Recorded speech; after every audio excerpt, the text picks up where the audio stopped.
அது இட்லி எப்பா இட்லி போட்ட ஏசமான எவ்வளவு பெரிய பூகம் வந்தாலும் சரிடா நீ ஒரு ஆள் எஸ்கேப் ஆயிருப்பா. Welcome to Irakshan channel. எங்களோட வீடியோஸ் உங்களுக்கு பிடிச்சிருந்ததுன்னா லைக் பண்ணுங்க, கமெண்ட் பண்ணுங்க, ஷேர் பண்ணுங்க, மறக்காம சப்ஸ்கிரைப் பண்ணுங்க. ஓகே, என்ன வீடியோ போகிறோம்? எறும்பு ரேஸ் சேனல் தான் பார்க்குறோம். ரீசன் போட்ட வீடியோ தான் பார்க்கலாம். தோழர்களே, இந்த வீடியோ யாரோட மனதையும் புண்படுத்துறது நோக்கமில்ல பாத்துக்குங்க. அதையும் மீறி எந்த டாலரோடைய மனதாவது புண்பட்டா அதுக்கு கம்பெனி பொறுப்பு இல்ல. ஒரு சில படங்கள்லாம் இருக்குதுங்க, அது ஒரு பர்பஸ்க்காக எடுக்கப்பட்டிருக்கும், இல்ல அந்த கதையில ஒண்ணு சொல்ல வந்திருப்பாங்க. பட் படம் வரதுக்கு முன்னாடி அவங்க பண்ணக்கூடிய மிஸ்லீடிங் ப்ரொமோஷனாலயோ இல்ல அந்த படம் வந்ததுக்கு அப்புறமா அவங்க சொல்ல வந்த கருத்தை படத்துல சரியா சொல்லாததாலயோ இல்ல வேற எதனால ஒரு காரணத்தால கூட அந்த படம் மக்களால தவறாக புரிந்து கொள்ளப்பட்டிருக்கும், தவறா அண்டர்ஸ்டாண்ட் பண்ணிட்டு இருப்பாங்க. அதனாலேயே அந்த படம் ஓடாம கூட போயிருக்கலாம், மேபி ஹிட்டும் ஆயிருக்கலாம். அப்படிப்பட்ட ஒரு 10 படங்களை தாங்க இந்த வீடியோல பார்க்க போறோம். ஆக்சுவலி இந்த கண்டென்ட் எனக்கு எப்படி தோணுச்சுன்னா, இந்த ரெட்ரோ இட்லி கடை இதெல்லாம் நல்ல படம் தான்ப்பா அப்படின்னு தொடர்ந்து என்னோட பழைய வீடியோஸ்ல நான் சொல்லும் பொழுது நிறைய பேர் கேட்பாங்க, ஐயோ இதெல்லாம் நல்ல படமா அப்படின்னு என்ன கமெண்ட் செக்ஷன்ல போட்டு கடிப்பதுண்டு. சோ ஏன் அது ஒரு நல்ல படம், எதனால மக்கள் அதை கொண்டாட தவறுனாங்க அப்படின்றதெல்லாம் நான் சொல்லணும்ல. ஆக்சுவலி இந்த படம் இந்த கேட்டகரிக்குள்ள தான் வரும், மக்களால் தவறாக புரிந்து கொள்ளப்பட்ட படம். அதே போல இன்னொன்னு சொல்லிக்கிறேன், ஒரு சில படங்கள்லாம் ரிலீஸ் ஆனப்போ கொண்டாடப்படாம அதுக்கப்புறமா பல வருஷங்கள் கழிச்சு இது ஒரு நல்ல படம் தான் மக்களால கொண்டாடப்பட்டிருக்கும். எக்ஸாம்பிளுக்கு சொல்லணும்னா 1001 அன்பே சிவம் இது மாதிரி. இதெல்லாம் இந்த லிஸ்டுக்குள்ளார வராது. இந்த லிஸ்ட்ல நம்ம பார்க்க போறது பூராமே எடுக்கப்பட்ட பர்பஸ்ல அந்த படம் பார்க்கப்படாமல் தவறாக புரிந்து கொள்ளப்பட்ட படங்கள் மட்டும்தான். சோ வணக்கம். ப்ரமோஷன்ல ஓவர வாயை விட்டாடு. தெரியல, பார்ப்போம் என்ன படம்னு தெரியல. உண்மையிலேயே நல்ல படத்தை சொல்றாரா இல்ல மொக்கையான படத்தை சொல்றாரு? இட்லி கடையை சொன்னானே கொண்டு வந்துட்டாரு. அதிகமா என்ன கமெண்ட் செக்ஷன்ல போட்டு கச்சது இந்த இட்லி கடை படத்துக்காக தான். சோ இட்லி கடையில இருந்து ஆரம்பிக்கலாம். இந்த கதையோட ஃப்ளோன்னு பாத்துக்கிட்டீங்கன்னா, ஒரு ஊர், அங்க இருக்கக்கூடிய ஒரு அப்பா அம்மா, அவங்களுக்கு ஒரு பையன், அவங்க சின்னதா ஒரு இட்லி கடை வச்சு நடத்தின்னு வராங்க. அந்த பையன் கொஞ்சம் பெரியவனாகும் பொழுது அந்த இட்லி கடையை கொஞ்சம் பெருசு பண்ணலாம் அப்படின்ற மாதிரி சொல்றான். பட் அவனோட அப்பா அவங்களோட அந்த கை பக்குவம் கெட்டணும் அப்படின்றதுக்காக வேணான்னு சொல்லிடுறாப்ல. தென் அந்த பையனும் கிராமத்துல இருந்தா சரிப்பட்டு வராதுப்பா அப்படின்னு அவனோட கெரியருக்காக வெளிநாட்டுக்கு போறான். பல வருஷங்கள் கழிச்சு அவனோட கெரியர்ல வெல் செட்டில்டா இருக்கும் பொழுது ஒரு நாள் அவனோட அப்பா இறந்துறாரு. சோ அதுக்காக மறுபடி இந்தியால இருக்கக்கூடிய அவனோட கிராமத்துக்கு வரான். வந்து பார்க்கும்பொழுதுதான் தெரியுது அவனோட அப்பா அம்மாவும் இவ்வளவு நாள் தனிமையில எவ்வளவு கஷ்டப்பட்டிருக்காங்க, யாருமே அவங்கள பாத்துக்கல அப்படின்றதெல்லாம் உணர்றான். கொஞ்ச நாள்லயே தன்னோட ஹஸ்பண்ட் இறந்து போன அந்த கவலையில அவனோட அம்மாவுமே இறந்து போயிடுறாங்க. சோ அந்த பையன் தன்னோட கெரியருக்காக ஒரு நல்ல வாழ்க்கை வாழலாம் அப்படின்னு ஃபாரின் போய் நல்லா சம்பாரிச்சு வெல் செட்டில்ட் ஆயிட்டோம். பட் நாம எதுக்கு இதெல்லாம் பண்ணமோ அந்த அப்பா அம்மாவே நம்ம கூட இப்ப இல்ல, எதையோ தொலைச்சிட்டோமே, அவங்களை நான் சரியா பாத்துக்கலையா அப்படின்னு உணரக்கூடிய அந்த பையன் அவங்களுக்கு என்ன பே ஆஃப் பண்ணலாம் அப்படின்னு யோசிச்சு அவங்களோட சோலா இருக்கக்கூடிய அந்த இட்லி கடை எடுத்து நடத்தினா அதுக்கப்புறமா வரக்கூடிய பிரச்சனைகள். இதுதான் இந்த படத்தோட மெயின் கதை. அதாவது இந்த மொத்த படமும் எதை பத்தி சொல்ல வந்திருக்கும்னா, இன்னைக்கு இருக்கக்கூடிய யங்ஸ்டர்ஸ் தன்னோட கரியரை ஃபோக்கஸ் பண்ணணும்ன்றதுக்காக அப்பா அம்மாவெல்லாம் கவனிக்காம விட்டுட்டு ஃபாரின் போயிடுறாங்க. ஆனா அந்த பேரண்ட்ஸை சரியா பாத்துக்கிறது கிடையாது. அப்படி காட்டினா மேபி நல்ல படம் தான். இட்லி கடை இத தனுஷ் அத காட்ல தான் பிரச்சனை. இதே படத்துல இன்னொரு லேயர் அந்த இளவரசு கேரக்டர் வரும், அவருக்கு ஒரு ஃபேமிலி, அவரோட பிள்ளைங்கன்னு இதே கருத்தை சொல்ற மாதிரி தாங்க இருக்கும் இந்த படத்துல. சொந்த பந்தத்தை எல்லாம் விட்டுட்டு கடல் கடந்து போய் என்ன மொழி, அதுதான் அது தப்பான ஒரு ப்ரொஜெக்ஷன் போட்டு தான் அப்படிதான் இருக்கு. என்னப்பா கருத்தூசி போடுறேன்? ஆனா இந்த படம் ரிலீஸ் ஆனதுக்கு அப்புறமா இந்தியா விஐபி டெம்ப்ளேட் வச்சு படம் எடுத்திருக்கீங்க, குழு தொழில் என்கரேஜ் பண்ற மாதிரி இருக்குது அப்படின்னு ஆன்லைன்ல போட்டு அடிக்க தொடங்கிட்டாங்க. அடிக்கிறது யாரு? So called online 2K kids. அந்த மனுஷன் உங்களுக்கு தான் படம் எடுத்து வச்சிருக்காரு, ஒரே நிமிஷத்துல அதையே கிரிஞ்சாக்கி போட்டு அடிக்கிறீங்களே, யாரா நீங்களா அப்படின்னு தாங்க கேட்க தோணுச்சு. அது அப்படிதான் பாக்கும்போது அப்படிதான் தோணுச்சு. பண்ணணும் அப்படின்னு அவரு ஃபாரின்ல போய் செட்டில் ஆயிட்டாரு, அவர் கூப்பிட்டும் போகல, இவங்க நான் இங்கதான் இருப்பேன். இல்ல அதை மாத்த சொல்லியும் மாத்த மாட்டேன்னு சொல்றது வந்து கரியரை பாக்குறதுக்காக போயிடுவாப்ல. சர்தான் அவங்க அப்பா பேச்ச கேட்காம போனதாலதான் பின்னாடி கஷ்டப்படுறாரு, பேசாம இட்லி கடையே எடுத்து நடத்திருக்கலாம் அப்படின்ற பாயிண்ட்க்கு நீங்க வந்தாலும் இந்த தனுஷ் கேரக்டர் எங்கேயுமே அவரோட கரியர்ல தோத்து போய் திரும்ப ஊருக்கு வர மாட்டாப்ல. He is well settled. இப்ப என்னதான் சொல்ல வந்தாரு நம்ம டீனான்னு கேட்டீங்கன்னா, அடே 2K பசங்களா நீங்கலாம் கெரியர்னு போய் கெரியரை மட்டும் பார்த்துட்டு அப்பா அம்மாவை பாத்துக்காம போயிடுறீங்கடா. அப்பா அம்மாவையும் தான் அண்ணா சொல்ல வந்தாப்ல. ஆனா அண்ணா கொண்டு வந்த மேட்டர் அண்ணாக்கே ஆயுதமாக்கி அச்சிங்க பாத்தீங்களா, நிக்கிறீங்கடா நீங்க. சரியப்ப டீனா சரியா தான் எடுத்தாரு, மக்களால தான் தவறாக புரிந்து கொள்ளப்பட்டதான்னு கேட்டீங்கன்னா அதுவும் இல்ல. அது அந்த இட்லி கடைன்னு போய் தான் அது போயிருச்சு. மேபி அவங்க அப்பா அம்மா உயிரோடு இருந்து அதுக்கப்புறம் பாத்துக்கிற மாதிரி இருந்துச்சுன்னா அது வேற மாதிரி தெரிஞ்சு. பையன் வெளிநாட்டுக்கு போறான், திரும்ப வந்து பார்த்தா அந்த வாழ்க்கையில அவனுக்கு அனுபவிக்கிறதுக்குன்னு எதுவுமே கிடையாது, பேரண்ட்ஸையும் சரியா கேர் பண்ணாம விட்டுறான் அப்படின்ற இந்த ஒன்லைனை மட்டும் எடுத்துக்கிட்டு படம் பண்ணணும்னு வைங்களேன், அது ஒரு மெசேஜ் சொல்ற படமா மாறிடும். சோ அதை கமர்ஷியல் பண்றதுக்காக ஒரு எலிமெண்ட் ஒரு லேயர் ஆட் பண்றேன் பாருங்க. அண்ணா பண்ண சம்பவம் தான் வெளிநாட்டுல சாருக்கு ஒரு லவ், அவங்க அண்ணன் அருண் விஜய் ஒரு பாக்ஸர்னு ஒரு கட்டத்துக்கு அப்புறமா இவர் சொல்ல வந்த கருத்தே படத்துல மாறி மாறி போய் அந்த இட்லி கடைக்காக அடிக்கிறது தான் அதுதான் கதை. சொல்றேன். ஒரு சொல்ல வந்த கருத்து காணாம போயிருச்சு. எனக்கு எதுக்கும் விளக்கம் தேவையில்லைண்ணா. இந்த போஸ்டர் இருக்குதுல்ல, இந்த ஆமா, இதுதான் நான் பாக்ஸிங் படம் தான் வச்சேன் அதை பார்த்துட்டு. ராஜ்கிரண் சாரோட கேரக்டர், அப்புறம் ஊர்ல ஒரு லவ், நித்யா மேனன், இதை மட்டுமே வச்சு எடுத்திருந்தாங்கன்னு வைங்களேன், இது ஒரு ஹோல்சமான படமா இருந்திருக்கும். ஆனா அண்ணன் கமர்ஷியல் பண்றேன்னு தாம் படத்துல தானே மண்ணவாரி கொட்டிக்கிட்டாரு. That is the point I think so people hate பண்றதுக்கு.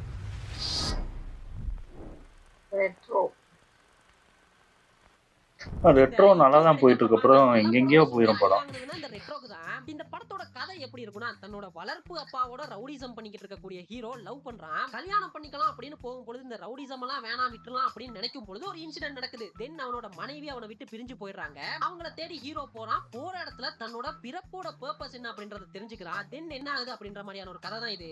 மோர் ஓவர் இந்த மொத்த படமும் லவ் லாஃப்டர் வார் அப்படின்ற இந்த 3 ஷேட்ஸ்க்குள்ள தான் டிராவல் பண்ணும். அதாவது சிரிப்புனா என்னன்னே தெரியாத, சிரிக்கவே தெரியாத ஹீரோ பாரிக்கு ஒரு லவ் வருது. அந்த லவ் சிரிப்புனா என்ன அப்படின்றத அவனுக்கு உணர்த்துது. தென் சிரிப்புனா என்னன்னே தெரியாத ஊர் மக்களை பாரி சந்திக்கிறான். ஒரு விஷயத்த வாழ்க்கையில பார்க்காத ஒருத்தனுக்கு தான் அந்த விஷயத்தோட அருமை புரியும்னு சொல்ற மாதிரி அந்த ஊர் மக்களோட சிரிப்புக்காக இந்த பாரி கேரக்டர் போர் செய்யலாம். இதுதான் லவ் லாஃப்டர் வார். இன்னும் சிம்பிளா சொல்லணும்னா, சிரிப்புனா என்னன்னே தெரியாத ஒருத்தன் சிரிப்புனா என்னன்னே தெரியாத ஊருக்கு சிரிப்பை கொண்டு வந்தானா இல்லையான்றது தாங்க இந்த ரெட்ரோ. ஆமாங்க.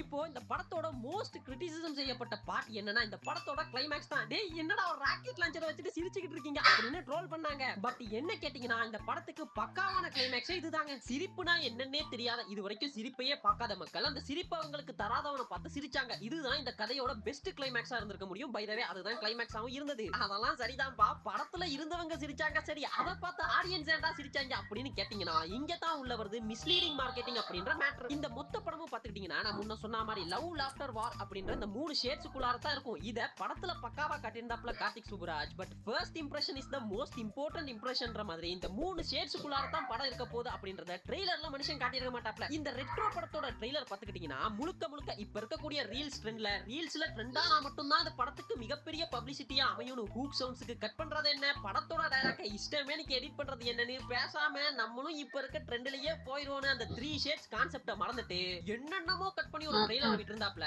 சோ ஆடியன்ஸோட எக்ஸ்பெக்டேஷன்ஸ் எல்லாம் எப்படி மாறி போச்சுன்னா, இந்த படமும் மக்களை காப்பாத்தக்கூடிய ஒரு ஹீரோ தான் அப்படின்னு ஆடியன்ஸ் எல்லாம் KGF வைபுக்கு போயிட்டாங்க. சோ அவங்களோட கிளைமேக்ஸ் எக்ஸ்பெக்டேஷன் எப்படி இருந்திருக்கும்? ஹீரோ பாப்பாங்க எல்லாரும் அச்சு ஓட விட போறாரு, மக்களை காப்பாத்த போறாரு, ராக்கெட் லான்ச்சர் எல்லாம் விட்டு ஓட விட போறாருன்னு எதிர்பார்த்தவங்களுக்கு ராக்கெட் லான்ச்சரை வச்சுட்டு சிரிச்சது ரியல் லைஃப் ஜிகர்தண்டா கிளைமேக்ஸா மாறி போச்சு இந்த ரெட்ரோக்கு. சோ இதுக்கு முழுக்க அப்படிதான் இருந்துச்சு. ட்ரெய்லர் மட்டும்தான்.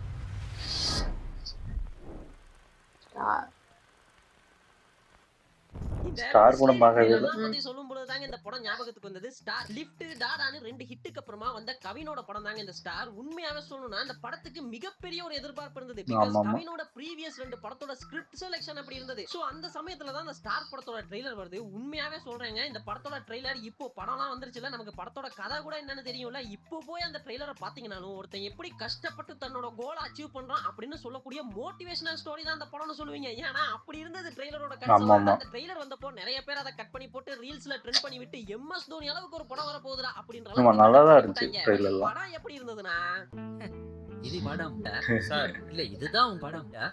இந்த படமே ஒருத்தனோட 2 பேஸ் ஆஃப் லைஃப்ல நடக்கக்கூடிய லைஃப் ஸ்ட்ரகிள்ஸ் அண்ட் அந்த ஸ்ட்ரகிள்ஸை தாண்டி எப்படி வந்தான்ற மாதிரி தான். மோரோவர் அவனோட லைஃப் ஸ்ட்ரகிள்ஸ்ன்றதையும் தாண்டில அவனோட 2 பேஸ் ஆஃப் லவ் லைஃப் தான் இந்த படம் பேசியிருக்கும். ஹீரோ கேரக்டர் நம்ம எதையாவது சாதிச்சிட மாட்டோமா அப்படின்னு ட்ரை பண்ணும் பொழுது அவனோட லைஃபையே திருப்பி போடுற மாதிரியான ஒரு இன்சிடென்ட் நடக்குது. அண்ட் அந்த லைஃபையுமே அக்செப்ட் பண்ணிக்கிட்டு வரக்கூடிய இன்னொரு லவ் அண்ட் ஹீரோக்கும் ஹீரோவோட மனசாட்சிக்கும் நடக்கக்கூடிய ஒரு போராட்டம் தான் இந்த படமே. சிம்பிளா சொல்லணும்னா ஒரு ஸ்லோ பர்ன் டிராமான்னு வேணா இந்த படத்தை சொல்லலாம். ஆனா அந்த ட்ரெய்லர்லாம் பார்த்துட்டு வந்த ஆடியன்ஸோட எக்ஸ்பெக்டேஷன் எப்படி இருந்திருக்கும்? ஒரு பக்காவான மோட்டிவேஷனல் படம் பார்க்கலாம் அப்படின்னு வந்திருப்பாங்க. அப்படி வந்தவங்களுக்கு என்னடா லவ் படம் ஓட்டுன்னு இருக்கீங்க அப்படின்ற மாதிரி ஆகி போச்சு. ட்ரெய்லரை பார்த்துட்டு படம் நல்லா நம்பிட்டான் போல.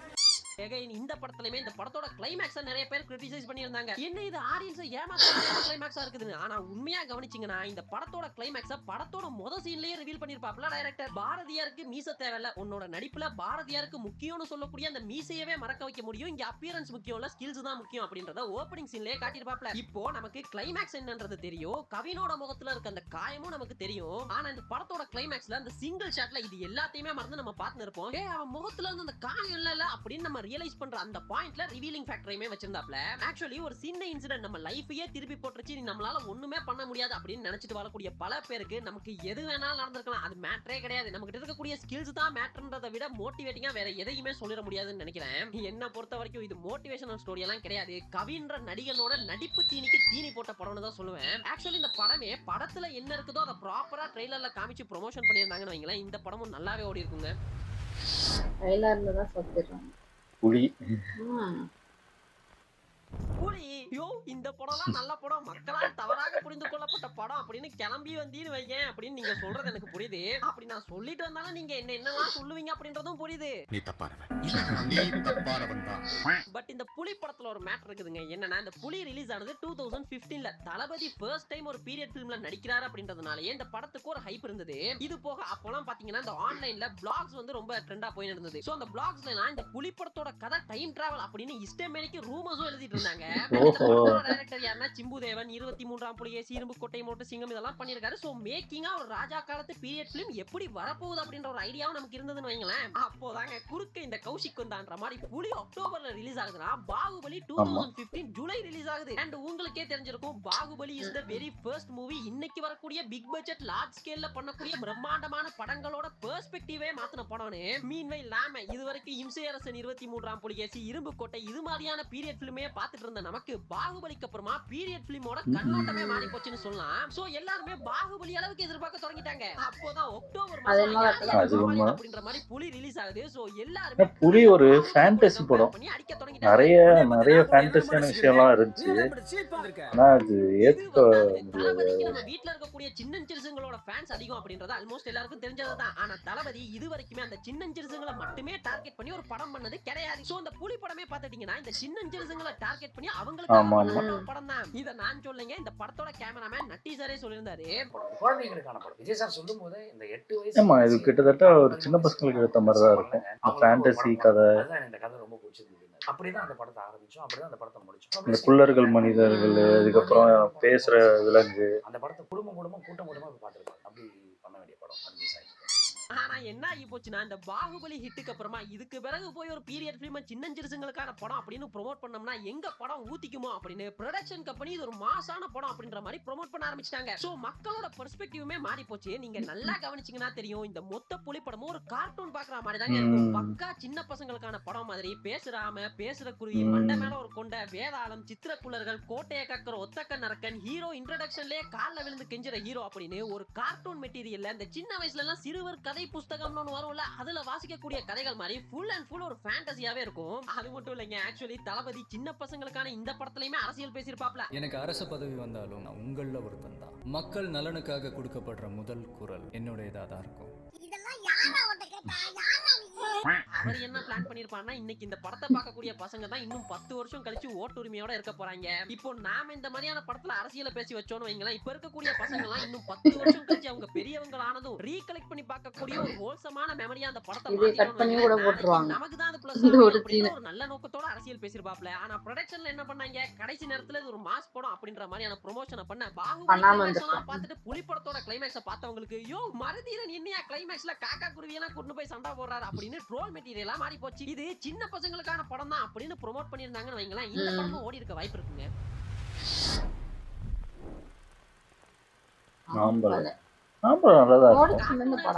அடிமதியெல்லாம் வாங்குற கதையெல்லாம் பார்த்தோம். ஒரு ஸ்பூஃப் ஃபிலிம்ங்க, அத ஸ்பூஃப்னே தெரியல. ஸ்பூஃப் தான் பண்ணிருக்காங்க. ஆக்சுவலி இந்த ஆம்பள படம் பாத்துக்கிட்டீங்கன்னா இன்னைக்கு இருக்கக்கூடிய நிறைய மீம் டெம்ப்ளேட்ஸ் இந்த படத்துல இருந்து வந்ததா தான் இருக்கும். அதை விட இந்த சுந்தர்சி படம்னால அதுல என்ன வேணாலும் நடக்குங்க. லாஜிக்ன்ற பேச்சுக்கு பண்ணிக்கிட்டு சுந்தர்சி படம்னாலே இப்படிதான்ப்பா அப்படின்னு நம்ம பழகிக்கிட்டோம். புரிஞ்சுப்பாங்கன்னு நினைச்சுக்கிட்டு லாஜிக் மீறல்களின் பீக் தான் இந்த ஆம்பள. அதுவும் இந்த விஷால் கார்ல பறந்து வர சீன் இருக்குது. இன்னைக்கு வரைக்கும் ஐகானிக் மீம் டெம்ப்ளேட்டுங்க. Come on, look at this. Why are Indian films just like anime, live anime action? O foreign ரியாக்டரா ரொம்ப சிக்மாயிச்சு.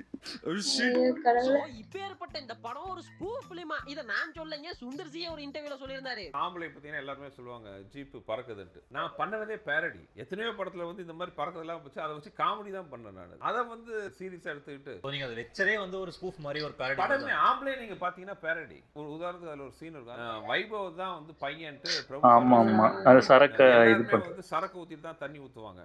இவன் மட்டும் பாத்தீங்களா இந்த மியூசிக்க காமெடியா வச்சிருந்தாங்கன்னா இல்ல இல்ல அது படமே காமெடியா இதுதான் பண்ணி வச்சிருப்பாங்க. அதுதான் அந்த பேய் வரும், சதீஷ் பயப்பட மாட்டாரு, போய் நிப்பாரு, எனக்கு கொள்ளை அடிப்பாரு. உங்களோடதான். நீங்க இந்த படத்தை விடும் பொழுதே இது ஒரு ஸ்பூஃப் ஃபிலிம் தான் அப்படின்னு சொல்லியே விட்டுருக்கலாம். இந்த தமிழ் படம்லாம் வந்து நீங்க சொல்லியே விட்டுருக்கலாம். ஆனா ஒண்ணுப்பா, ஒரு ஸ்பூஃப் ஃபிலிமையே இன்னொரு ஸ்பூஃப் ஃபிலிம்ல ஸ்பூஃப் பண்ணதெல்லாம் இன்னைக்கு தான் நான் முறையா பாக்குறேன். இது எப்படி இருக்குதுன்னா, அந்த சம்பூர்ணேஷ்னு ஒருத்தர் இருக்காப்ல யூடியூப்ல, அவர் இது மாதிரியான ஸ்பூஃப் வீடியோ எல்லாம் பண்ணுவாரு. அது ஸ்பூஃப் வீடியோனே தெரியாம ஒரு சிலர்லாம் எடுத்து வச்சு அந்த வீடியோவை போட்டு கிக்கி பண்ணிட்டு இருப்பாங்க. அது மாதிரி இருக்குதுடா. ஒருவேளை எம்எல்ஏ தப்பு இருக்கலாம். அது ஸ்பூஃப் ரிஜிஸ்டர் பண்ற அளவுக்கு நான் எடுக்கலையா என்னமோன்னு தெரியல. நான் எடுத்தது அப்படிதான். நான் அந்த படம் ஆம்பளை எடுத்ததுன்னா ஃபுல்லா அந்த கமர்ஷியல் படத்தெல்லாம் கிண்டல் பண்ணி எடுத்த படம் தான். அஞ்சான். ஆமா இது ஒரு நல்ல படமா சொல்றதுக்கு ஒண்ணுமே இல்ல. உங்களுக்கு பயங்கரமா ட்ரைலர்லாம் செமையா இருக்கு. இந்த படத்தோட டைரக்டர் லிங்குசாமி ஒரு ஹைப்பை கிளப்பி விட்டாப்ல. கத்துக்கிட்ட மொத்த வித்தையும் முழுசா இறக்கணும்னு நினைச்சிருக்கேன். அந்த ஹைப் எந்த அளவு தூரத்துக்கு இருந்துச்சுன்னா, அந்த டயத்துல எல்லாம் அஞ்சானுக்கு கேம் விட்டாங்க. இதெல்லாம் என்ன, மண்டையில ஒரு சைடு கோடு விடுறது, புருவத்துல ஒரு குச்சி வச்சுட்டு சுத்துறது, அண்ட் அந்த ரிங் செயின் இருக்குதுல அத போறதுன்னு அப்ப இருந்த பசங்க எல்லாம் அஞ்சான அணுகணுமா ரசிச்சு ஒரு ஹைப்பை ஏத்தி வச்சிருந்தாங்க. பிடிச்சிருக்கு, ரொம்ப பிடிச்சிருக்கு. ஆனா படம் வந்ததுக்கு அப்புறமா தான் தெரிஞ்சது, பழைய சாதத்தையும் புளியோதரையும் கிண்டி வச்சுட்டா நீ இந்த பேச்சு பேசணும்ன்ற மாதிரி. இந்த படம் வேற படமா இருக்கும் உண்மையிலேயே. சொல்றாங்க பேசவே விடாது போல. சும்மா இருந்திருந்தாலே நல்லா ஓடி இருக்கும். சீக்ரெட் என்ன தெரியுமா, ஆரம்பத்துல வர அந்த தம்பி கேரக்டர் தான் ராஜுபாய்ன்றது. இத படம் தொடங்கி 10வது நிமிஷத்திலே கண்டுபிடிச்சிடலாம். இது ஒரு ட்விஸ்ட்னு இன்ட்ரோல் வரைக்கும் இத்துன்னு போய் கடைசியில சூர்யாவோட கரியர்லயே ஒரு அட்டர் ஃபிளாப் மூவி தான் இந்த அஞ்சான்னு சொல்றதுக்கு ஒரே ஒரு காரணம் யார் அப்படின்னா, இந்த படத்தோட டைரக்டர் லிங்குசாமி மட்டும்தான். ஏன்னா அவர் ஏத்தி விட்ட பில்டப் அப்படி இருந்தது. இப்போ வந்து அப்படி எல்லாம் பண்ணிட கூடாது, அத ஒரு உத்வேகத்துல பேசிட்டேன் அப்படின்லாம் சொல்லிட்டு இருந்தாரு. பட் இப்போ சொல்லி என்னத்த பண்ண, இந்த படத்தை ரீ ரிலீஸ் வேற பண்ணிருந்தாங்க. அது எப்படின்னா, வடக்குல இந்த படத்தை எடுத்து அதை ட்ரிம் பண்ணி யூடியூப்ல விட்டுருந்தாங்க. அது யூடியூப்ல ஃபேமஸ் ஆனதால ஒருவேளை நம்ம எடுத்த படம் நல்ல படம் தான் அப்படின்னு லிங்குசாமி மறுபடியும் நம்பி அதை ரீ ரிலீஸ் பண்ணியிருந்தாரு. இந்த வடக்கு நண்பர்கள்லாம் உஷாரான நண்பர்களுங்க. அவங்க என்ன பண்ணிருந்தாங்கன்னா, இந்த இத்து போன ட்விஸ்டா பார்த்துட்டு கர்மம் இதெல்லாம் ஒரு ட்விஸ்டா அப்படின்னு இந்த ராஜுபாயோட தம்பி கேரக்டர் போர்ஷனையே தூக்கிட்டாங்க. சோ வடக்கு நண்பர்கள்லாம் ஃபர்ஸ்ட் டைம் அஞ்சான பார்க்கும் பொழுதே அதோட ட்ரீம்ட் வெர்ஷனை பார்த்ததால அது அவங்களுக்கு நல்ல படமா தோணி இருக்கலாம். பட் அதை எடுத்துன்னு நீங்க ரீ ரிலீஸ் பண்றேன்னு மறுபடியும் இங்க பண்ணீங்க பாத்தீங்களா. ஆல்ரெடி தான் நம்ம அஞ்சான்ற காவியத்தையே பார்த்தனோம்ல, இனி அதை ட்ரிம் பண்ணி எடுத்துன்னு வந்தா மட்டும் அதுல என்ன என்கேஜிங்கான ஃபேக்டர் இருந்துற போகுது. சோ ரீ ரிலீஸ்லயுமே எவனுமே போய் பார்க்கல. ஒரு படம் ரிலீஸ் ஆகி ஃப்ளாப் ஆகி மறுபடியும் அது ரீ ரிலீஸ் ஆகி ஃப்ளாப் ஆகுறதெல்லாம் இப்போதான்டா பார்க்கறேன். ஆனா அப்படியே யாருக்குமே தெரியல. ஒரு ட்ரிம்ட் வெர்ஷனாவே ரிலீஸ் ஆயிருந்துச்சுன்னு வைங்களேன். இந்த படம் ரிலீஸ் ஆன டயத்துல எப்போ 2014ல இது ஒரு டீசன்ட்டான ஃபிலிமாவே இருந்திருக்கும். இவ்வளவு அடி வாங்கியிருக்க தேவையில்ல. கங்குவா இது ஒரு முடிவோட முடிச்சிருந்தா நல்லா இருக்கும். எல்லாமே அப்படியே பாதியில விட்டுட்டு போயிடும். பேசி பேசியே படத்தை அழைச்சு போட்டீங்களா. அஞ்சானுக்கு எப்படி ஒரு கத்துக்கிட்ட மொத்த வித்தையும் இறக்கணும், அது போல இந்த கங்குவாக்கு பாத்துக்கிட்டீங்கன்னா டிக்கெட்டை மட்டும் வச்சுங்க. இதே டிக்கெட்டோட சக்சஸ் மீட்ல சந்திப்போம்னு சொல்றது என்ன, இது மாதிரியான ஒரு படத்தை தமிழ் சினிமா இதுவரை பார்த்ததே இல்லைன்னு சொல்றது என்ன. இது போக இந்த ட்ரெய்லர் லான்ச்ல உட்கார்ந்துகிட்டு படத்தை எடுத்த சிறுத்தை சிவாவும் சூர்யாவுமே ஒருத்தர் மாத்தி மாத்தி தட்டி கொடுத்து மெச்சிக்கிறது என்னன்னு. பில்டப்புக்கு மட்டும் ஒரு டைட்டில் டீசர்லாம் பயங்கரமா இருந்துச்சு. பார்க்கும்போது ஐயையோ மீன் பண்றது அந்த ஸ்டோரி வைஸா பாகுபலி அளவுக்கு எதிர்பார்த்துட்டாங்க. இந்த அசசன் கிரீட்லாம் நினைச்சேன்டா. சூர்யான்னு ரெண்டு கெட்ட ஏமாத்தி விட்டீங்கடா மொத்தம். சயின்ஸ் ஃபிக்ஷன் நம்ம ஆளுங்க கட் பண்ணிலே கங்குவாவை பார்த்து முச்சிட்டாங்க. ஆனா படம் வந்ததுக்கு அப்புறமா தாங்க தெரிஞ்சது இது அவ்வளோலாம் ஒர்த்தே இல்ல. சிவா அங்கிள் மறுபடியும் அதே முன்ஜென்ம கதையை தான் கிண்டி எடுத்துன்னு வந்து மன்னிப்புன்னு பீலா விடுறாருன்னு. எல்லா டைரக்டரையும் கூட்டு படத்தை போட்டு காட்டுறோம், படம் சூப்பரா இருக்குன்னு போட் பண்ணி சொல்ல வைக்கிறோம், மக்களை ஏமாத்தி ஸ்கேம் பண்றோம். அதுக்குன்னு இந்த படம் மொக்க படமான்னு கேட்டீங்கன்னா கிடையாதுங்க. இது ஒரு சுமார் ரக படம் அப்படின்னு சொல்லலாம். அதுவும் மேக்கிங்ல சிவா மிரட்டி விட்டுருப்பாப்ல. இது ஒரு 3D மூவி, நல்லா தான் பண்ணிருக்கான். 3D எல்லாம் குறை சொல்ல முடியாது. அதாவது கொஞ்சம் ஆடியன்ஸ் மட்டும் உட்காரக்கூடிய ஸ்கிரீன் பக்கத்துல இருக்க மாதிரியான ஒரு தியேட்டர்ல இந்த படத்தை நீங்க பாத்துருந்தீங்கன்னா இந்த 3D எக்ஸ்பீரியன்ஸ் எல்லாம் வேற லெவல்ல இல்ல. உண்மையில நல்லா இருந்துச்சு. அதெல்லாம் குறை சொல்ல பாத்துக்கிட்டீங்கன்னா இந்த படத்துக்கு ஓவர் பில்டப் எல்லாம் கொடுத்து ஹைப் எல்லாம் கிரியேட் பண்ணாம இது சூர்யா சார் கேரக்டருக்கும் அந்த சின்ன பையனுக்கும் இருக்கக்கூடிய அந்த ரிலேஷன்ஷிப், அந்த டிராவல் தான் இந்த படம் முன்னாடியே ப்ரோமோட் பண்ணிருந்தீங்கன்னா இந்த படம் இவ்வளவுக்கு அடி வாங்கி இருக்க தேவை கிடையாது. இருந்தாலும் அப்பப்போ சிவா அங்கிள் சொல்லிட்டு தாங்க இருந்தாரு ஒரு சில இன்டர்வியூஸ்ல எல்லாம் இந்த படம் மன்னிப்பு, அந்த மன்னிப்பை பத்தி தான் பேச போகுதுன்னு. குறுக்கு இந்த கௌசிக் வந்தா பட் இந்த ஞானவேல் ராஜா தான் குட்டையை குழப்பி விட்டு சொல்லி தொலைஞ்சிருக்கலாமல்ல. சொல்லி தொலைஞ்சிருக்கலாம். என்ன படம்? ஹீரோவா? ஒரு சூப்பர் ஹீரோ எடுக்கிறதா பெரிய விஷயம் தான். PS மித்ரனோட படங்க இந்த 23 சர்தார் இந்த மாதிரியான படங்களோட டைரக்டர். இவரோட படங்கள்லாம் பாத்துட்டீங்கன்னா நம்மள சுத்தி நடக்கக்கூடிய நிறைய விஷயங்கள், நிறைய ஸ்கேம்ஸ் எல்லாம் எடுத்து அதோட ரூட்ல இருந்து எண்ட் வரைக்குமே பேசி முடிச்சிடுவாப்ல. 23ல சைபர் கிரைம்ஸ் பத்தி பேசிருப்பாப்ல. பயங்கரமான இருக்கும். அதாவது இந்த தண்ணிய வச்சு என்ன மாதிரியான அரசியல்லாம் பண்றாங்க அப்படின்றத பத்தி பேசிருப்பாப்ல. அப்படித்தான் எஜுகேஷன்ல நடக்கக்கூடிய ஸ்கேம்ஸ், இந்த காலேஜஸ் எல்லாம் என்ன மாதிரியான ஸ்கேம்ஸ் எல்லாம் பண்றாங்க அப்படின்றத பத்தி தெளிவா பேசின படம் தாங்க இந்த ஹீரோ. ஆனா இந்த படம் சரியா போகாததுக்கு காரணம் என்னன்னு கேட்டீங்கன்னா, தமிழ் சினிமால சூப்பர் ஹீரோ கான்செப்டுக்குள்ளார மாட்டி சிக்கி தவிச்சு சின்ன பின்னமான படங்கள்ல இதுவும் ஒண்ணு. என்னப்பா அந்த பக்கம் போகாத, போயா சொல்றத கேளு. முகமுடி பேட்மேன் கதை. ஏற்கனவே ஒரு ரவுண்ட் போயிட்டு வந்தாண்டி உட்கார்ந்திருக்கோம். அட படுபாவி பயல, முதல்லயே சொல்லிருந்தா இப்படியே போயிருப்பலடா நானு. அது எப்படி? நம்ம ஊர்காரன் ஏவன் சொல் பேச்சு கேக்குறீங்க, அதான் பட்டு திருந்தருன்னு விட்டுட்டேன். டேய், நம்மள கெடுக்கிறதுக்கு வெளியூர்காரன் வேணாம்டா. நம்ம ஊர்க்காரனே போறடா. ஆக்சுவலி இந்த படம் ஆரம்பிக்கப்பட்டதுல இருந்தே, இந்த படத்துக்கு ஹீரோன்னு பேர் வச்சதுல இருந்தே முழுக்க இது ஒரு பியூரான சூப்பர் ஹீரோ படம் அப்படின்னு தான் மார்க்கெட்டிங் செய்யப்பட்டது. அதுவும் இன்னும் தெளிவா சொல்லணும்னா, பேட்மேனை மிமிக் பண்ற மாதிரியான மாஸ்க், பேட்மேன் சூட், இவருக்குன்னு தனியா ஒரு பைக்னு இது ஒரு ப்ராப்பரான சூப்பர் ஹீரோ விஜிலாண்டே மூவி அப்படின்ற மாதிரி தான் மார்க்கெட்டிங் பண்ணிட்டு இருந்தாங்க. அதுக்கப்புறமா இந்த படத்தோட ட்ரெய்லரும் வந்தது. ட்ரெய்லரோட முதல் சீனே எப்படி ஆரம்பிக்கும்னா, ஸ்கூல் படிக்கும் பொழுது டீச்சர் எல்லார்ட்டையும் கேட்பாங்க, பெரியவனானது என்ன பாவீங்க அப்படின்னு. அதுக்கு ஹீரோவோட சின்ன வயசு கேரக்டர் சூப்பர் ஹீரோ ஆவே மேடம் அப்படின்னு சொல்ற மாதிரி தான் இந்த ட்ரெய்லரே தொடங்கும். இந்த ட்ரெய்லர் பூராவே பாத்தீங்கன்னா இது ஒரு சூப்பர் ஹீரோ படம். பேட்மேனுக்கு எப்படி ஒரு அல்ஃபிரட் தாத்தாவோ அது போல தான் இங்க எஸ்கேக்கு அர்ஜுன் கேரக்டர்ன்ற மாதிரி தான் இந்த ட்ரெய்லரே கட் பண்ணிருந்தாங்க. சோ இதெல்லாம் பார்த்த ஆடியன்ஸ்க்கு சரிப்பா ஃபைனலா தமிழ் சினிமால ஒரு ப்ராப்பரான சூப்பர் ஹீரோ படம் வரப்போகுது அப்படின்னு முடிவே பண்ணிட்டாங்க. இனி ஹீரோன்னு பேர் வச்சா அதை தானே எதிர்பார்க்க முடியும். ஆனா படம் வந்ததுக்கு அப்புறமா தாங்க தெரிஞ்சது சூப்பர் ஹீரோன்னு சொல்லிட்டு அந்த சூப்பர் ஹீரோவே கிளைமேக்ஸ்ல மட்டும் தான் வருவாரு. அது வரைக்கும் இப்ப வரப்போறாரு, இப்ப வரப்போறாரு, இன்னும் கொஞ்சத்துல வரப்போறாருன்னு பயம் தான் காட்டினு இருப்பாங்கன்னு. உண்மையாவே இந்த படத்தோட ஹீரோ யாரு தெரியுமா? அர்ஜுன் கேரக்டர் தான். ஆக்சுவலி இது ஒரு எஸ்கே படம் பார்த்தா மாதிரியே இருக்காது. இந்த படம் பார்த்து முடிச்சிட்டு வெளியே வந்தீங்கன்னா இது ஒரு அர்ஜுன் சாரோட ஒரு படம் பார்த்தா மாதிரி தான் இருக்கும். அந்த கண்டென்ட் இருக்குல்ல, ஒருத்தான ஒரு கண்டென்ட். இந்த எஜுகேஷன்ல நடக்கக்கூடிய ஸ்கேம்ஸ் எல்லாம் பத்தி அக்கு வேறு ஆணி வேற பிரிச்சு மேஞ்சிருப்பாப்ல மனுஷன். பட் பேட்மேன் தமிழ் வெர்ஷன் எதிர்பார்த்து போன ஆடியன்ஸுக்கு ஏமாற்றம் தான் மிஞ்சியது. ஆக்சுவலி இது ஒரு யூசுவலான ஹீரோ வில்லன் கிளாஷ் தான். ஒரு யூசுவலான வில்லனை எதிர்க்கணும்னா சூப்பர் ஹீரோ தான் வரணும்ன்றதெல்லாம் இல்ல, புரியுதா? பட் இந்த படத்தை மட்டும் இது ஒரு சூப்பர் ஹீரோ படம் அப்படின்னு உருட்டுகள்லாம் உருட்டாமல் ப்ராப்பரா ஆடியன்ஸ் கிட்ட கொண்டு போய் சேர்த்திருந்தாங்கன்னு வைங்களேன், நல்லா ஓடி இருக்க வேண்டிய கபாலி எனக்கு பிடிச்ச. ஆக்சுவலி இந்த கண்டென்ட் இது வரைக்கும் பேசின படங்கள்லயே கொஞ்சம் வித்தியாசமான படம்னா இதுதாங்க. ஏன்னா இது வரைக்கும் நாங்க பார்த்த படங்கள்லாம் ஆடியன்ஸ் கிட்ட சரியா ரிசீவ் ஆகாததாலயோ இல்ல சரியாவே ரீச் ஆயிருந்தாலும் அதுல சொல்ல வந்த கருத்தை சரியா சொல்லாததால மக்களால் தவறாக புரிந்து கொள்ளப்பட்டு ஒன்னு ஃபிளாப் ஆயிருக்கும் இல்ல ஆவரேஜா பெர்ஃபார்ம் பண்ணிருக்கும். ஆனா இந்த கபாலி ஒரு படம் தாங்க முழுக்க ஒரு ஃபால்ஸ் மார்க்கெட்டிங்ல உள்ள வந்து ஆடியன்ஸ் எதையோ எதிர்பார்த்துட்டு தியேட்டருக்குள்ள போய் எதையோ ஒன்ன பார்த்துட்டு வந்து இந்த படம் ஹிட் ஆச்சு. அதுவும் சாதா ஹிட்லாம் கிடையாதுங்க. தலைவரோட டாப் 5 கலெக்ஷன் செய்யப்பட்ட படங்கள்ல இந்த படமும் ஒண்ணுன்ற அளவுக்கு ஏகபோக ஹிட் ஆச்சு. எப்போ 2016லயே 100 கோடியில எடுக்கப்பட்ட இந்த படம் ஒரு 250 to 350 கோடி வரைக்குமே கலெக்ஷன் ஆச்சு. ஆனா இந்த படத்துல இருக்கக்கூடிய மேட்டர் என்னன்னா, அங்க என்ன கிணறு வட்டிக்கிறீங்க பேசியா? இந்த படத்தோட ப்ரொடியூசர் தானு சார், டைரக்டர் பாரஞ்சித் பாத்துட்டீங்கன்னா மெட்ராஸ் அப்படின்ற மிகப்பெரிய வெற்றிக்கு அப்புறமா தலைவரோட கொலாப் பண்றாப்ல. அண்ட் பாரஞ்சித் இந்த மாதிரியான அரசியல்லாம் பேசக்கூடிய டைரக்டர் அப்படின்றது உங்களுக்கே தெரிஞ்சிருக்கும். சோ தலைவரும் பாரஞ்சித்தும் அந்த காம்போல எப்படியான ஒரு படம் வரப்போகுது அப்படின்னு எல்லாருமே வெயிட்டிங்ல இருக்கும் பொழுது இது ஒரு கேங்ஸ்டர் படம், அதுவும் சாதா கேங்ஸ்டர்லாம் கிடையாதுங்க, மலேசியன் கேங்ஸ்டர் மூவி அப்படின்ற அனௌன்ஸ்மெண்ட் வருது. அப்போல இருந்து வெறியான ஹைப்புங்க. யூசுவலாவே அது எந்த லாங்குவேஜா இருந்தாலும் சரி கேங்ஸ்டர் மூவிக்குன்னு ஒரு ஹைப் இருக்குது. அதுவும் தமிழ் சினிமால தலைவரை வச்சு கேங்ஸ்டர் மூவினா சொல்லவா வேணும்? அதுவும் இந்த படத்தோட ப்ரொடியூசர் தானு சார் ஒரு படத்தை எப்படி ப்ராப்பரா மார்க்கெட்டிங் பண்ணணும் அப்படின்றத தானு சார் தான் கத்துக்கணும். ஏன்னா மனுஷன் இறங்கி பண்ணுவாப்ல. தானு கழுதை குதிரையா விக்கிற வித்த தெரிஞ்சவர் இல்லையா, அந்த வியாபாரத்துல இறங்கிட்டாரு.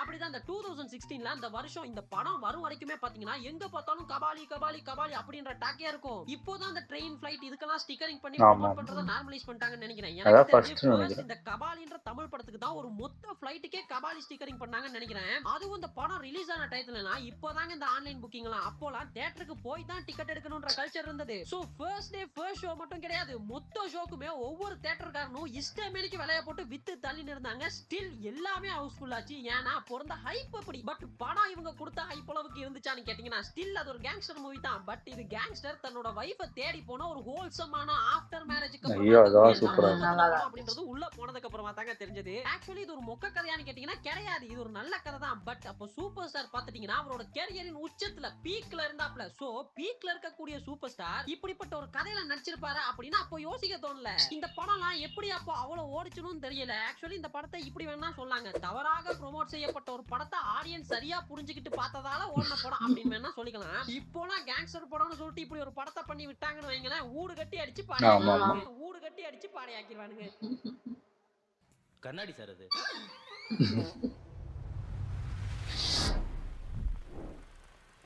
மாற்றான். ஆமா, இது பயங்கரமா எதிர்பார்த்த படம். சீரியஸா சொல்றேங்க, இந்த படத்தை இப்போ ஜெயா டிவில எல்லாம் போடுவாங்கல்ல, அப்பெல்லாம் கூட யோசிப்பேன் ஏன் இந்த படம் ஆன்லைன். Maattrraan is underrated ஜெம்முங்க. இப்போ இந்த 1001 அன்பே சிவம், மயக்கம் என்ன இதெல்லாம் சொல்றாங்கல்ல, சே இதெல்லாம் அப்பவே கொண்டாடப்பட்டிருக்காங்க. அப்படி கூட மாற்றான சொல்ல மாட்டேங்கிறாங்களேன்றதான் ஒரே ஒரு கவலை. ஆக்சுவலி இந்த படத்துல என்ன 2012ல கிட்டத்தட்ட ஒரு 13-14 வருஷத்துக்கு முன்னாடி அந்த காஜல் இந்த சூர்யா சேர்றதா எனக்கு பிடிக்கல. காட்டுறது என்ன, ஒரு ட்வின் இறந்ததுக்கு அப்புறமா அவரை லவ் பண்ணிக்கிட்டு இருந்த ஹீரோயின் மத்த ட்வின் கேரக்டரை லவ் பண்றது என்னன்னு இது மாதிரியான சென்சிட்டிவான லைன்ஸ் எல்லாம் தொட்டிருந்தாப்ல. அப்போ இருந்த ஆடியன்ஸ் இந்த மாதிரியான சென்சிட்டிவான லைன்ஸ்க்கு எல்லாம் பழக்கப்பட்டிருந்தாங்களா அப்படின்னா அது ஒரு கேள்விக்குறிதான். அது எப்படி அப்பாவே சொந்த பிள்ளைக்கு வில்லனா வருவாரு, எப்படி அண்ணனை லவ் பண்ணிக்கிட்டு இருந்த ஹீரோயின் தம்பியவே லவ் பண்ணுவாங்க அப்படின்னு இது மாதிரியான ஒரு சில கல்ச்சரல் பேரியர்ஸ் எல்லாம் இருந்தது. பட் இப்போ இது மாதிரியான ஒரு படத்தை எடுத்து விட்டா ஓடுன்னு வைங்களேன்.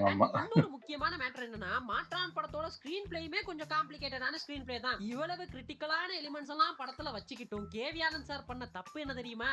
என்ன எனக்கு தெரியும்.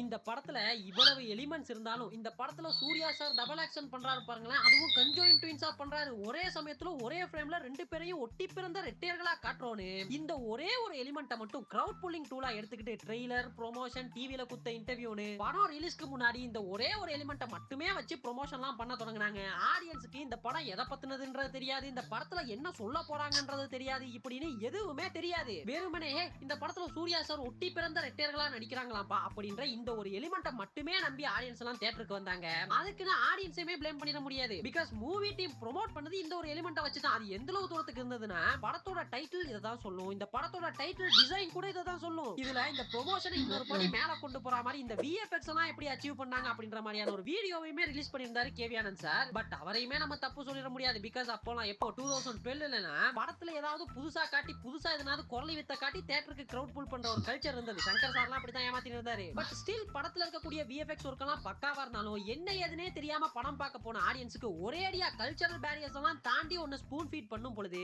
அது ஆடியன்ஸால ஏத்துக்க முடியாம போயிடுச்சு. மத்தபடி மாற்றான் ஒரு தரமான படங்க. இதெல்லாம் அப்போ வந்திருக்க வேண்டிய படம் இல்ல, இப்போ வர வேண்டிய படம். இப்பலாம் வந்தா நல்லா எனக்கு தெரிஞ்சு நம்ம கொண்டாட தவறிய தப்பாக புரிந்து கொள்ளப்பட்ட ஒரு சில படங்கள் இதுல மோஸ்ட் ஆஃப் த மூவிஸ் பாத்துக்கிட்டீங்கன்னா தவறா ப்ரோமோட் பண்ணப்பட்டதால தான் ஓடாம போயிருக்கும். சோ இதுல இருந்து என்ன புரியுது, ஒரு படத்துல என்ன அதை வச்சு கொஞ்சமா ப்ரோமோட் பண்ணீங்கனாலும் அந்த எலிமெண்ட்ஸ் சரியா இருந்து அதே சமயத்துல நல்லா அப்படின்னு சொல்ல முடியாது. சிலது ப்ரோமோட் பண்ணலனா ரொம்ப நல்ல படம் கூட தெரியாம போயிடும். கிரவுட் புல்லிங்காக மட்டுமே மிஸ்லீட் ப்ரோமோஷன் பண்ணீங்கன்னு வைங்க, படத்துக்கு பில்ட் அப் பண்ண கூடாது. வீடியோவோட கருத்து ப்ரோமோஷன் பண்ணலாம், பில்ட் அப் பண்ணாம இருந்தாலே சரி. காரணத்தால தவறாக புரிந்து கொள்ளப்பட்டு இன்னைக்கு வரைக்கும் கொண்டாட தவறிய படங்கள் எதனாவது உங்களுக்கு தெரிஞ்சிருந்துச்சுன்னா அதை கமெண்ட்ஸ்ல சொல்லிட்டு போங்க. அப்புறம் என்னங்க நம்ம சோஷியல் மீடியா லிங்க் கீழ சும்மாவே கிடக்குது, போற பக்கல அதையும் ஃபாலோ பண்ணிக்கோங்க. இன்னொரு சூப்பரான வீடியோ அதுவரை நன்றி, வணக்கம்.